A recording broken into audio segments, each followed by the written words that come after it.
অনেক দিন পর বেশ লাগছে বন ভ্রমণ। মাঝে মাঝে কাজের ফাঁকে এইসব জায়গায় এলে মন খুব ভালো লাগে। শুদ্ধ বাতাস, মাটির সোনা গন্ধ, পাখির কলতান, আহা।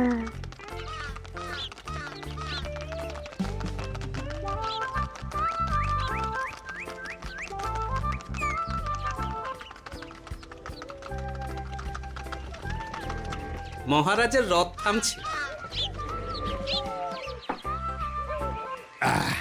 আমরা এইখানে বসে আজ রাজকার্য পরিচালনা করব। মন্ত্রী, তুমি ঝটপট এখানে বসার বন্দোবস্ত করে দাও। আমি এক্ষুনি ব্যবস্থা করে দিচ্ছি মহারাজ। এই এখানেই আমাদের বসার জন্য ছাউনি করে দাও। এক্ষুনি করে দিচ্ছি মন্ত্রী মশাই। এরা বসার জায়গাটা করে দিক, ততক্ষণ আমরা একটু হেঁটে আসি।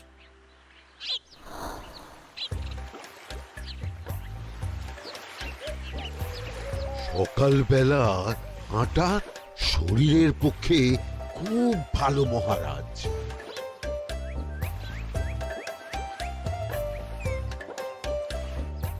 আগেকার দিনে রাজা মহারাজরা এই সব বনে মৃগয়া করতে আসতেন। মৃগয়া একদম ভালো নয় মন্ত্রী। তুমি জঙ্গলে আসছো অন্য প্রাণীদের মারতে।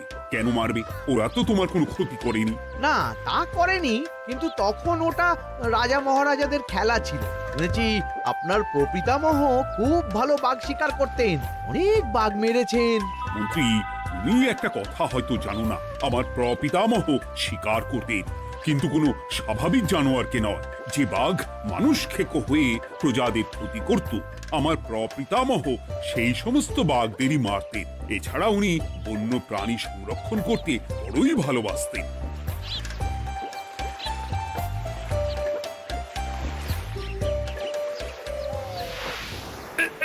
উফ, এটা আবার কি? এই এটা আবার কোথা থেকে উড়ে এলো? কোথাও তো ঝড় হাওয়া কিছুই নেই।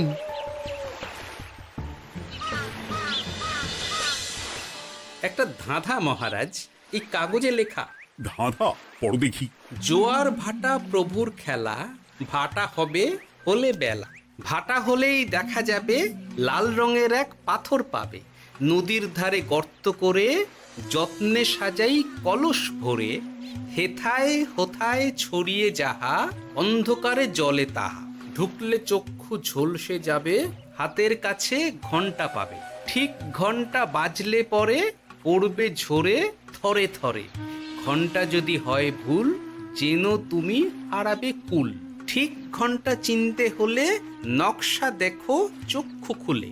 সিন্দুক দেওয়ালে হাত দাও, আসল ঘটনা জেনে নাও। ওরে বাবা, খুব দীর্ঘ ধাঁধা। তা মন্ত্রী, তুমি কিছু বুঝলে? এটা একটা গুপ্তধনের নকশা। এর মধ্যে গুপ্তধন কোথায় আছে তার একটা ধারণা দেওয়া আছে। গুপ্তধন? ওটা আমাকে পেতেই হবে, পেতেই হবে। দেখি দেখি, একবার কাগজটা দাও। গোপাল, কাগজটা আগে আমার হাতে দাও, দেখি ভালো করে। এখন নদীতে জোয়ার চলছে গোপাল। একটু পরেই ভাটা শুরু হবে। হ্যাঁ, ভাটা না হলে কিচ্ছু বোঝা যাবে না। এখানে স্পষ্ট লেখা আছে, ভাটা হলেই দেখা যাবে লাল রঙের এক পাথর পাবে। তার মানে আমাদের ভাটা হওয়া পর্যন্ত অপেক্ষা করতে হবে। না, সময় নষ্ট না করে ধাঁধাটার সমাধান করতে শুরু করি। ভাটা হলে একটা লাল রঙের পাথর দেখা যাবে, এই পর্যন্ত পরিষ্কার আছে। বুঝতে হবে ওর পর থেকে। পড়ো গোপাল, চলো আমরা সবাই বুদ্ধি লাগাই। নদীর ধারে গর্ত করে যত্নে সাজাই কলস ভরে। এটার অর্থ, ধাঁধাটা মাথায় বসিয়ে নিয়েছি, এবার কে কি বলবে সেটা শুনতে হবে। চলো গোপাল, আমরা ধাঁধা যেমন যেমন বলেছি তেমন তেমন ভাবেই চলি। চলুন মহারাজ, এখন আমাদের দেখতে হবে লাল পাথর। কোথায় আছে লাল পাথর? চলো চলো সবাই, চোখ কান খুলে আমরা নদীর পাড় ধরে হাঁটি। আমি একটু তফাতে হাঁটি। গুপ্তধন আমাকে একা পেতে হবে। ভাটা হলেই দেখা যাবে লাল রঙের এক পাথর পাবে। আমাকে চোখ কান খোলা রাখতে হবে। লাল পাথর, নদীর চড়ায় লাল পাথর দেখতে হবে। লাল পাথর, লাল পাথর। ওটা কি? তো এই তো লাল পাথর, লাল পাথর। ওরা অনেকটা এগিয়ে গেছে, ওদের আমার দিকে নজর নেই। এই সুযোগ একা একা গুপ্তধন নিয়ে পালাবো।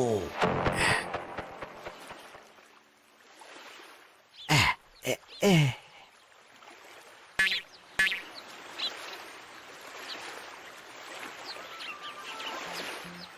কি গো, আমরা তো হেঁটেই চলেছি, লাল পাথর তো কই দেখতে পাচ্ছি না। আরেকটু হাঁটতে হবে মহারাজ, গুপ্তধন বলে কথা, ওকে আর সহজে ধরা দেয়? সেটা অবশ্য সঠিক কথা। আচ্ছা, আমরা সবাই তো আসছি হেঁটে হেঁটে, মন্ত্রী মশাই গেলেন কোথায়? ও কি যে ঘটে! সত্যি তো, মন্ত্রী কোথায়? ও সেনাপতি, মন্ত্রীকে দেখেছো? কই না তো মহারাজ। তাহলে কোথায় গেলেন মন্ত্রী মশাই? এই জঙ্গলে বাঘ ভাল্লুক আছে, শেষে কিনা বাঘে নিল। হায় হায় হায়, মন্ত্রী গিন্নির কাছে আমি কি মুখ দেখাবো? হুম, বাঘ ভাল্লুকের পেটে যাবার লোক তো মন্ত্রী মশাই নন। ও গোপাল, কি ভাবছো? কিছু তো একটা বলো। এখন আমাদের মন্ত্রী মশাইকেই খুঁজতে হবে। তবে মন্ত্রী মশাই বাঘ ভাল্লুকের পেটে যায়নি। তুমি নিশ্চিত হচ্ছ কি করে? অত পেঁচালো মানুষকে বাঘ ভাল্লুক গন্ধ শুকেই ছেড়ে দেবে, হজম করতে পারবে না। না না না, এখন রসিকতা করার সময় নয়, আমাদের মন্ত্রীকে খুঁজে বার করতেই হবে। কোথায় গেল মন্ত্রী? চলো চলো, গুপ্তধন মাথায় থাক, চলো মন্ত্রীকে খুঁজি। আহ, মন্ত্রী কোথায় গেল কে জানে। একবার পুরো ধাঁধাটা ঝালিয়ে নি। ভাটা হলেই দেখা যাবে লাল রঙের এক পাথর পাবে। ভাটা হয়েছে, লাল রঙের পাথরের মাথায় চাপ দিয়ে গুহার মুখও খুলেছি। এবার নদীর ধারে গর্ত করে যত্নে সাজাই কলস ভরে। এটাই তো ঠিক বুঝতে পারছি না।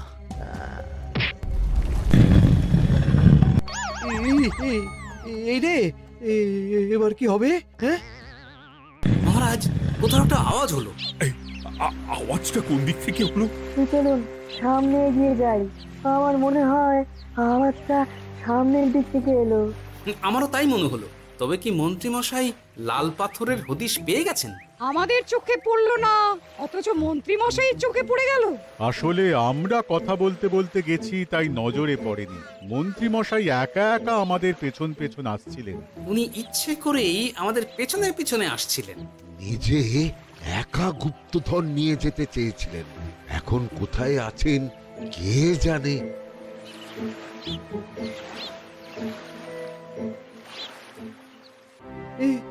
অন্ধকারে কিছু দেখতে পাচ্ছি না তো। ধাঁধাতে কি ছিল? হ্যাঁ, কি ছিল? হেথায় হোথায় ছড়িয়ে যাহা, অন্ধকারে জলে তাহা, ঢুকলে চক্ষু ঝলসে যাবে, হাতের কাছে ঘন্টা পাবে। পেয়েছি পেয়েছি, ঘন্টাটা পেতে হবে। ঘন্টা।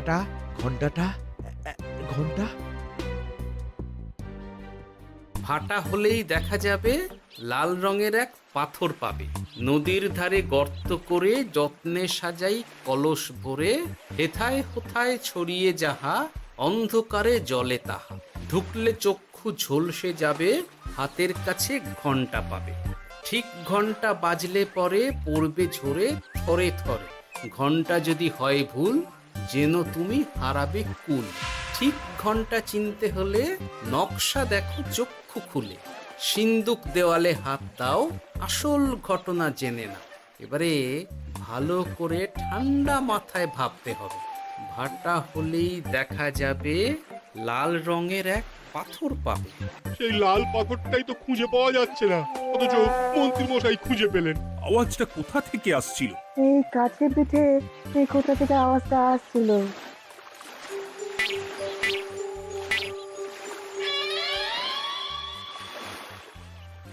এই তো, এটাই মনে হয় সেই লাল পাথর। একটু নাড়িয়ে চাড়িয়ে দেখি তো কিছু হয় কিনা।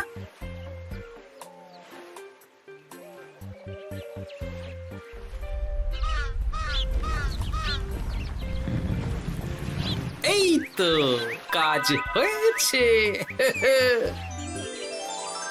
এই তো সুড়ঙ্গ। আপনারা নিচে নামুন। আপনারা কি দেখছেন সেটা বলবেন মহারাজ। সবাই যদি নেমে যাই, যদি কোনো কারণে সুড়ঙ্গের মুখ বন্ধ হয়ে যায়, তাহলে আর আমরা বাইরে বেরোতে পারবো না মহারাজ। গোপাল ঠিকই বলেছে, আমরা দুজন বাইরে থাকি। মহারাজ আর একটা কথা, কোনো ঘন্টায় হাত দেবেন না, মনে আছে তো? ঘন্টা যদি হয় ভুল, যেন তুমি হারাবে কুল। ওরে বাবা, এই বয়সে আর কুল হারাতে চাই না। ঠিক আছে, তোমার কথাই অক্ষরে অক্ষরে পালন করব। দেখি এই সুরঙ্গে মন্ত্রীমশাইকে দেখতে পাই কিনা। চলুন মহারাজ, সুরঙ্গে নামি। সবাই সাবধানে নামো।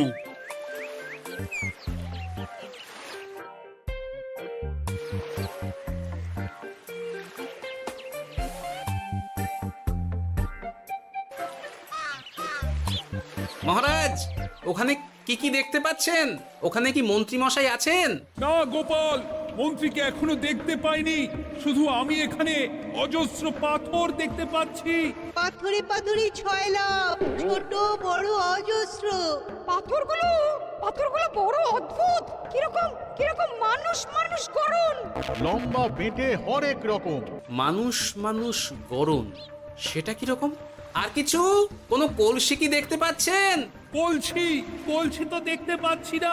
মহারাজ, কলসি থাকতেই হবে, কারণ ধাঁধায় লেখা আছে নদীর ধারে যত্ন করে যত্নে সাজাই কলস ভরে। গর্তটা আসলে হলো সুড়ঙ্গ, কিন্তু কলস। মহারাজ, মহারাজ, এইদিকে এইদিকে একটা কলসের মতো কি যেন আছে। এইদিকে আসুন, এদিকে এদিকে। হ্যাঁ গোপাল, দেখতে পেয়েছি। এবার আমি যেরকম যেরকম বলবো সেই রকম সেরকমই করবেন। আমি বিজ্ঞানীকে নদী থেকে জল তুলে পাঠিয়ে দিচ্ছি। পাত্র কোথায় পাবে? আমাদের জল খাবার যে পাত্র আছে সেটা আনতে লোক পাঠাচ্ছি। ঠিক আছে। শুধু একটা কথা বলছি, আপনারা কেউই সুড়ঙ্গের ভেতরে কোনো কিছুতে হাত দেবেন না। কেন গোপাল? সব পরে বলবো, এখন আমি যা বলছি সেটা শুধু মনে রাখুন। সুড়ঙ্গের ভেতরে কিছুতে হাত দেবেন না। ঠিক আছে। প্রহরী, তুমি যাও, যেখানে আমাদের বসবার আয়োজন করা হয়েছে সেখানে গিয়ে একটা জলের পাত্র নিয়ে নদী থেকে জল ভরে নিয়ে এসো। গোপাল, মন্ত্রী মশাই কোথায় গায়েব হয়ে গেলেন? কোথাও গায়েব হয়ে যাননি বিজ্ঞানী, কোথাও গায়েব হয়ে যাননি উনি ওই সুড়ঙ্গের ভেতরেই আছেন। কিন্তু কেউ তো ওনাকে দেখতে পাননি। সম্ভবত পাথর হয়ে আছে। এখন কিভাবে পাথর হয়েছেন সেটা তো আমি বলতে পারবো না। সবটাই স্বপ্নের মতো লাগছে। ঠিক যেন স্বপ্নের মতো লাগছে। এই জীবনে সুরঙ্গ দর্শন হয়ে গেল। আমাদের পাতাল প্রবেশ। পাতালে আসিয়া আমি মনে মনে বলি, গুপ্তধর নিয়ে আমরা যেন সৎ পথে চলি। তোমার এখনো কাব্য আসছে সভাকবি? আসছে মানে কাব্যের সাথে আছে রোমাঞ্চ, করছে গা শীত, হচ্ছি আমি অধীর। মহারাজ, জল দিয়ে বিজ্ঞানীকে পাঠাচ্ছি। কি করতে হবে বিজ্ঞানীকে সব বলে দিয়েছি। তুমি ভেতরে আসবে না? আসবো ঠিক সময়ে। এখন আমি যেমন যেমন বলবো আপনি ঠিক তেমন তেমন করবেন। ঠিক আছে। বিজ্ঞানী, যেমন যেমন বললাম ঠিক তেমন তেমন ভাবে কলসিকে জল দিয়ে পরিষ্কার করবে। মনে রেখো, ধাঁধায় আছে কলসি সাজাই যতন কর। তুমি একটা কথা মনে রেখো বিজ্ঞানী, কোথাও হাত দিও না কিন্তু। ঠিক আছে গোপাল, তোমার উপস্থিত বুদ্ধির তুলনা নেই। আমি যাচ্ছি গোপাল। সাবধানে সাবধানে। মহারাজ, বিজ্ঞানী যাচ্ছে। সাবধানে নামো, সাবধানে। মহারাজ, এই কলসিটা কোথায়? ওই তো, একটু সাবধানে যাও।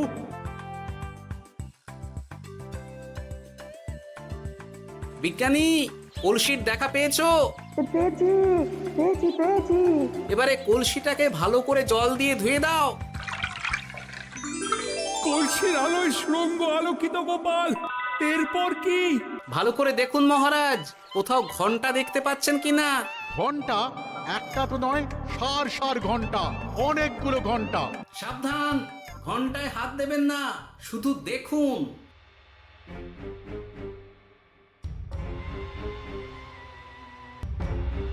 মহারাজ, আমরা গুপ্তধনের খুব কাছে চলে এসেছি। তাই নাকি?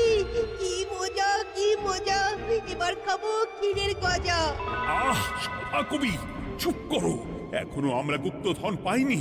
বাবার মুখে দাঁড়িয়ে সবগুলো তারা আঁকা। বিজ্ঞানী, কোন ঘন্টায় চাঁদের নকশা করা আছে কি? একটু দেখে বলো না। আমি আতস কাজ নিয়েই দেখছি, সব ঘন্টাতেই তারা আঁকা। খবরদার, কোনো ঘন্টাকেই ছোঁবে না। ঠিক আছে, কোনো কিছু না ছুঁয়ে আমি দেখছি। পেয়েছি গোপাল, চাঁদ আঁকার ঘন্টা পেয়েছি। ওই ঘন্টাটা বাজাও, বাজাও।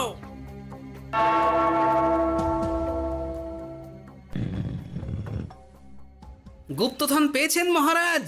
বাঁচাও, বাঁচাও, বাঁচাও।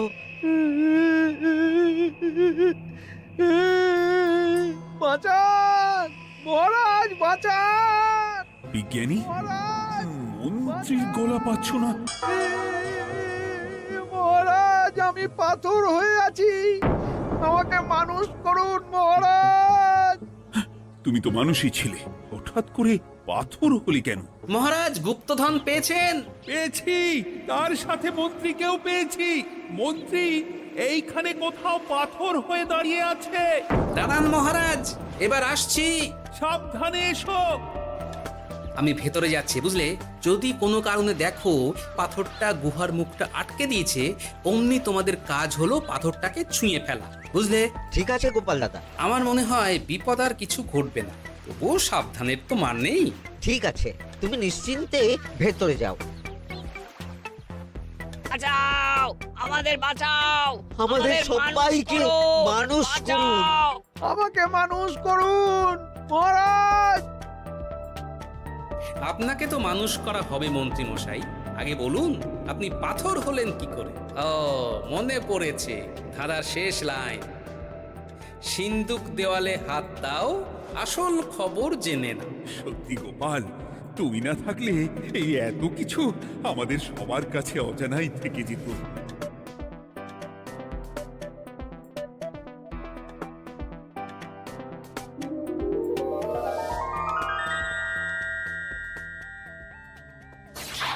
ধন্যবাদ আমাকে মুক্ত করার জন্য।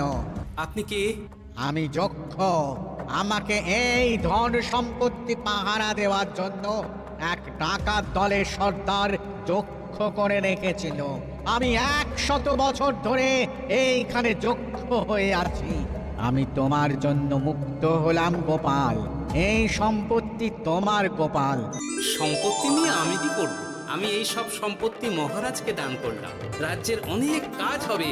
তুমি ধন্য গোপাল, তুমি ধন্য। এবার আমার যাবার সময় এসেছে, আমাকে যেতে হবে। যাবার আগে এই পাথরগুলোকে মানুষ করে যান। এরা সব লোভী। আমি আমার সীমিত ক্ষমতায় এই গুপ্তধনের ধাঁধাকে এখানে যারাই ভ্রমণ করতে আসে তাদের হাতে তুলে দিই, কিন্তু কেউ এই ধাঁধার সমাধান করতে পারে না। সবার মনে লোভ কাজ করে, এই লোভ এদেরকে পাথর করে রেখেছে। পাথর হলো কি করে? একটা মানুষ এসে বুক ভরা লোভ নিয়ে আধা পুরো না জেনে পাথরে হাত দিলেই সে পাথর হয়ে যাবে। আমাদের ভুল হয়েছে, আর লোভ করবো না, আমাদের বাঁচাও। আমাকে মুক্ত করে দিন, আমার খুব ভুল হয়েছে মহারাজ, মুক্ত করে দিন আমায়। তুমি এখানে আগে এসেছিলে, তাই তো আগে এসে ভাবলে নিজেই একা একা গুপ্তধনকে হরপ করে দেবে। এদিকে তোমাকে না দেখতে পেয়ে আমাদের কত চিন্তা হচ্ছিল। যারা লোভী তারা কারো কথা ভাবে না, শুধু নিজের কথা ভাবে। আমাকে আর একটা সুযোগ দিন, আমি আর লোভ করব না মহারাজ। ও, তোমার কথার কোনো দামই নেই।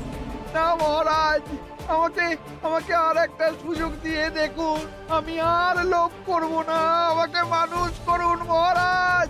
আমাদের সবাইকে মানুষ করুন, দয়া করে মানুষ করুন। যক্ষরাজ, এদের আপনি ক্ষমা করে দিন। ঠিক আছে, তোমাদের আবার মানুষ করে দিচ্ছি।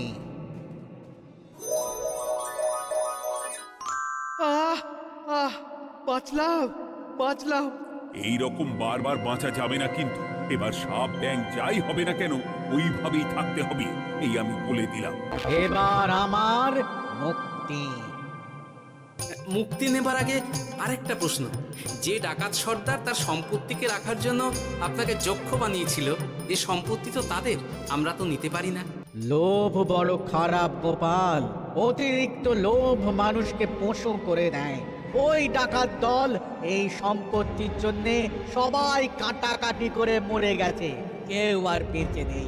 সুতরাং এই সম্পত্তিতে তোমার অধিকার আছে, এই সম্পত্তি তুমি গ্রহণ করো। নিলাম আমি, কিন্তু এই সম্পত্তি মহারাজকে আমি দান করলাম। ডাকাত দল জনগণের সম্পদকে লুঠেই তো সম্পত্তি বানিয়েছে, তাই আমি জনগণের কাজে লাগবার জন্যই এই সম্পত্তি মহারাজকে দিলাম। সাধু সাধু গোপাল, তোমার জয় হোক। এবার তাহলে আমি যাই, তোমরা সবাই সুখে থেকো আর ভালো থেকো। গোপাল, তোমার তুলনা হয় না। তোমার ঋণ আমি কোনোদিন শোধ করতে পারবো না। তুমি কৃষ্ণনগরের জন্য যা করলে তা ইতিহাসে লেখা থাকবে। না মহারাজ, আমি এমন কিছু করিনি, এই কাজ সবাই করবে।